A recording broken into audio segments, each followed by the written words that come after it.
every time I'm triggered, there's a deeper emotional response there, and that's the trauma response. But then you said something around, we're just not taught on how to cope with trauma. What strategies would you advise if somebody is being triggered in that moment? How can they cope through that trauma? The best way that I have figured out how to help people through traumatic experiences where a trigger is present is to always go right back to the body, because we have to understand triggers in order to understand the approach.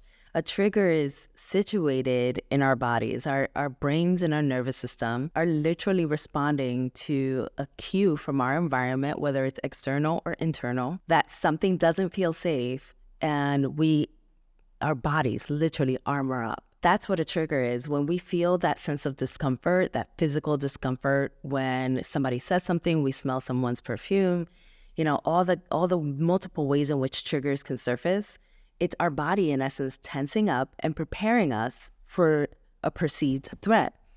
So if it is our body that is mostly implicated in the process of a trigger, it makes the most sense to go into the body and help it to relax. My biggest skill or category of skill set that I use in my therapeutic practice, that I use within the book, are skills that are geared towards helping us to relax our nervous system in the moments when our nervous system is feeling overactive. I could not kind of relate more to what you're saying, even just from a personal sense. I know as soon as I'm stressed, I have stomach problems. Chapter 3 is all dedicated to this. I have to say it's like one of my favorite chapters within your book, on how the mind and body is so integrated. And you touch upon, obviously, Western medicine has not integrated these two approaches. And I even remember reading a stat where it said an estimated 60 to 80% of primary care visits are a result of an underlying stress condition. And that's so much due to our minds. And when I read that, I thought, wow, that's a stat, but that's a huge percentage in relation there. And then I kind of read about where it could manifest. And you said a toxic relationship could feel like IBS. Grief is directed at the lungs. And as I'm reading this, I just think, wow, so much of us are going through maybe different types of chronic pain, yet we're not having this link to the stress-related conditions that this is creating.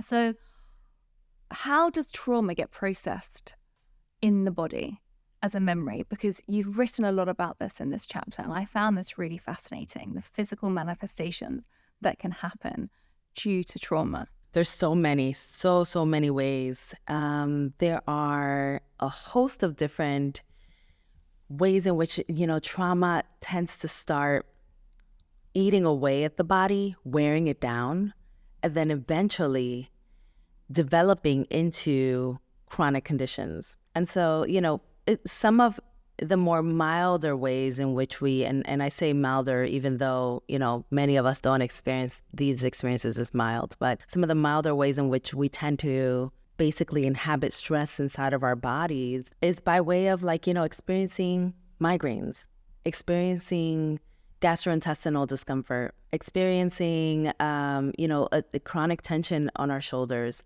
And so these are places where our bodies then experience discomfort, but isn't necessarily the, ways in which our bodies are in essence in chronic fatigue. When we experience stress and trauma in a more long-standing form, our bodies start registering that, and that starts to become the norm. Our bodies start to wear down, and our body's capacity to fight off disease, infection, to fight off any other kind of ways in which it kind of eats at itself, all of that starts breaking down. We start not being able to really kind of fight off anything that is trying to make us unwell. And in come a lot of chronic diseases, in come metabolic diseases, right?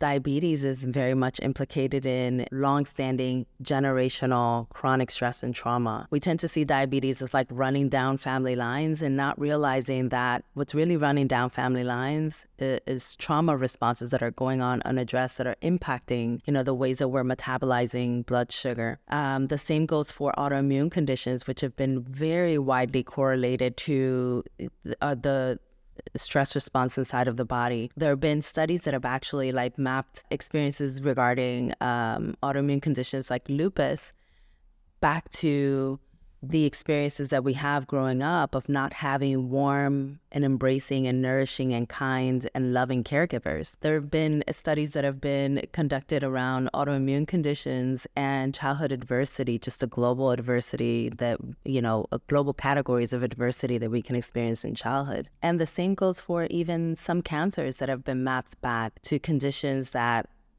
we experience particularly early in childhood, but there's so many correlates.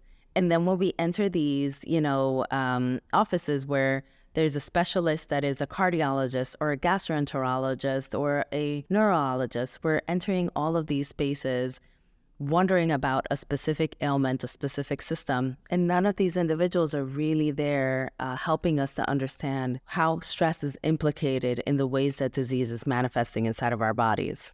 Honestly, Mariel, I wish I met you when I was 21.